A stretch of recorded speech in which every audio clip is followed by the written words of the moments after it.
Yeah, the Golden Games started about 7 or 8 years ago. The idea of it was to get people who are over 65, the older people, more physically active and engaged in taking part in sports and just any kind of physical activity. So the idea was to kind of just introduce a number of things that they could come along, try, almost like a pick and mix of sport, and try and get people to just come along and take part in things. Inclusivity, bit of activity, definitely a bit of fun, and just a bit of social activity as well. Well, I think I read somewhere that it was weightlifting, so that was quite an unusual one. My understanding is there was perhaps rock climbing previous, or there maybe still is rock climbing.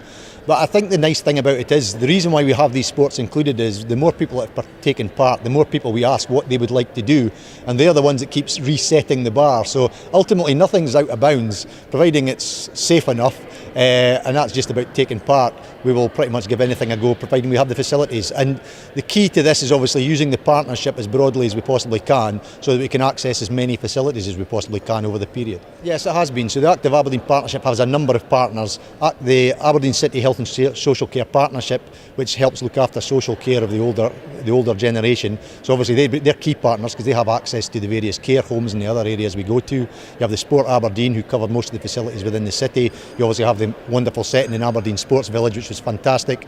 And then you have community groups more like ourselves, who are more about delivering the product rather than having the facilities themselves. And it's just using those various community partners to deliver this activity. Well, the numbers, that I think was 425 last year, that was up from 80 in the first year that we did this. And my understanding is this is the biggest number of people, so I'm presuming 500, potentially 500 plus participants.